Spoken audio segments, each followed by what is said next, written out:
Welcome back, trainers. So we're going to be making another Togekiss here because it performs magnificently. If you see my PvP battles or if you personally have used it, it is quite the tank, dishing out a good amount of damage with a great move pool as well. We'll be going over all the stats here in just a moment, but first we're going to be evolving mine and powering it up a bit.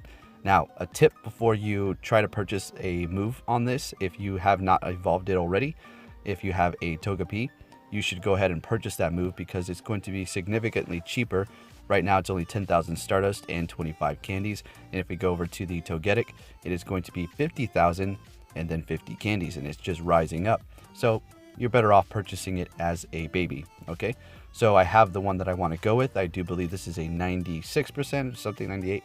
Looking fairly good, 15, 15, 14. So yeah, 98%. Can't go wrong with that. And there is the debate, do IVs matter in PvP? Not really, folks. It's all about your moves, okay? And that's pretty much it. I mean, they can play a small role, but for the most part, it's not going to change the turn of battle too much. And before we do that Togepi evolution, I just want to show you guys a little something here. I'm sure most of you already know this, but that's going to be hidden powers change from evolution to evolution. So currently this is going to have hidden power psychic. Let's go ahead and evolve it to see what it becomes, because yes, they do change. The one that I have is a dark type, so if you have a hidden power Pokemon that needs an evolution, you want to evolve it, and you're thinking to yourself, well, I don't really want that so much. Dang, do I really want to evolve this one?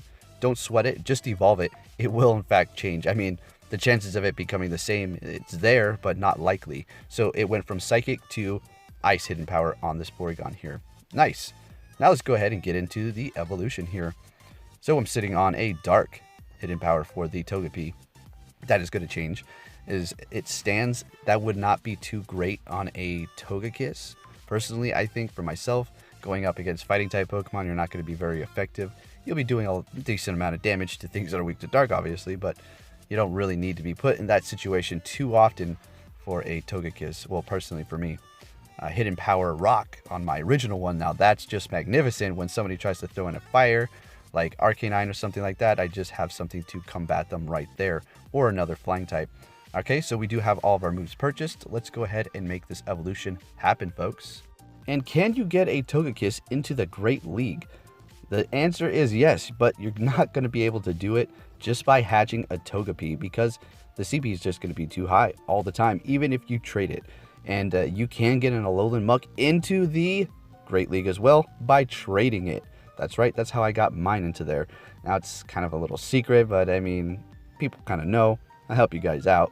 My videos will get so much traction, so it's not like the world knows here, right? So yes, you can get a Togekiss into the Great League, but you're going to have to catch a Togetic at a lower CP, and then you're going to be able to evolve it. And then bingo bango, you have a Togekiss in the Great League. Have yet to see one yet. So hopefully I can find one of those. I did have a lower CP Togetic, transferred it a while back thinking I didn't need it because it had horrible IVs, but hey, come to find out, could have used it now. So let's go ahead and evolve this and stop talking so much. Let's get to it, because I'm quite excited to see what the hidden power is gonna be. So there it goes, nice and bright white compared to the other one. Unfortunately, the shiny Togekiss isn't the greatest shiny around. I mean, it just kind of looks a little yellow. But hey, it's a shiny and I'm happy I have it. Hidden power ghost. Huh. Okay. Not disappointed, that's for sure. So yeah, there you go, 1899. Not a bad number. Let's go ahead and bring this up to about 2500 CP, so it could be performing optimal in the Ultra League. So yeah, I'm pretty happy with mine in the Master League. That's why I'm making another one now. And I really like Togekiss as well. Fun Pokemon, really. Used it in the main series games all the time. And it was such a great asset to the team as well, back when it was flying in normal. Now it is very normal. Used to get stabbed from the extreme speed mixed with hustle. Ooh wee, what a devastating combination. And yeah, hidden power ghost. So that's pretty interesting. Pretty interesting. I'm going to be able to, I guess, fight a Gengar with it. When I go up against a Machamp, I can use that as well. Although its other quick move is a flying type, so I can simply TM it, but you guys know how scarce TMs are nowadays. I do have a good amount of quick ones. It's the charge ones that are breaking my bank. Having to go out here and do all these legendary raids. Not that I wasn't going to do them anyways. It's nice. I'm stacking up on the rare candies as well. But yeah, you know how it is. We all need those charge TMs now. But that's fine. It's good. It's making something valuable that you need to go out there and get. I just wish they would hand them out a little bit more. Not make them too, not flood the market or anything, but I don't know. If you deal a good amount of damage, then give me 2 of them at least. Shoot. All right. Okay, so we have one more power up here. Should we do it? Because, no, we're not. It's going right past 1500. It'll all have been for nothing. And remember what I told you about maybe you should skip out on that last power up between the 1500 markers. So where I'm at is not so, I mean, it's fine as long as I don't hit the power up by accident one day. Or we get another CP rework and then it's just going to bump up or whatever. But it's nice to have that cushion. So in case you do hit the power up or somebody's messing with your phone, whatever the situation may be, you're going to be okay. So we're looking fine here. Now let's go ahead and take a look at the stats to see how this stacks up. Hey, over here on the Go Hub, let's take a look at Togekiss. It's going to be a fairy and flying type. All right, so it is going to be one of the better fairy types that is in Pokemon Go currently, with a max CP of 3,332 at 100% IV. Of course, attack 225.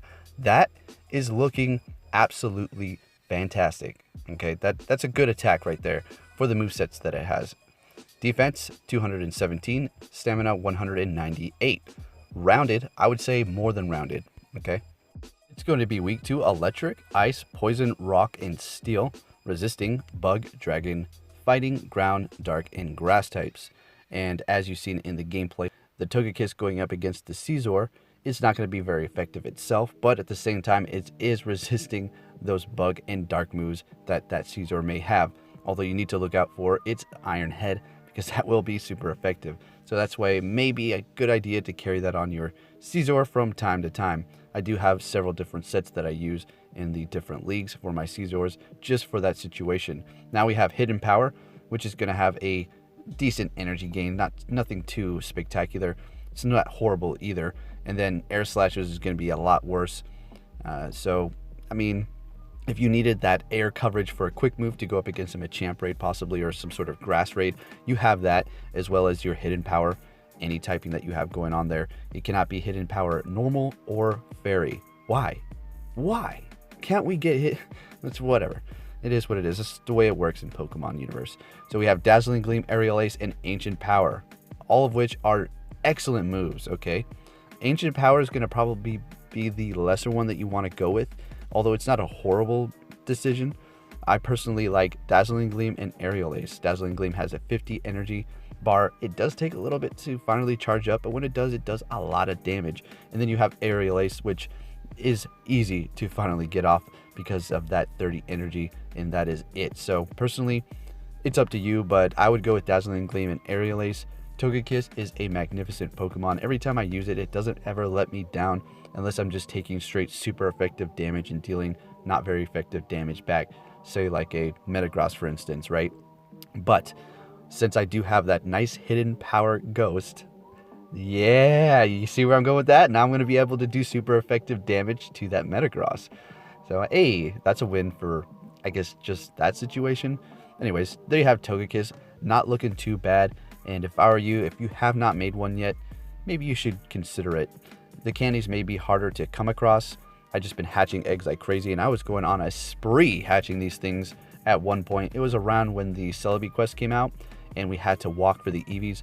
Oh my gosh, I was hatching them back to back to back. So much so that I finally hatched a shiny. Oh, there you have Togekiss. What did you think of that PvP gameplay? And that was the one that you're currently seeing, the one right here. And that's, I'm definitely not going to keep that name. I'm going to switch it. I just labeled it that so I know which one to evolve. And the Hidden Power, did you see how well it was performing up against that Gengar? Doing fantastic. And I switched into my Togekiss to actually fight a Metagross, something that nobody would ever do because you're going to be weak to that Bullet Punch as well as the Meteor Mash. It's just going to destroy you, as you've seen. But I was able to actually beat it because of the Hidden Power Ghost.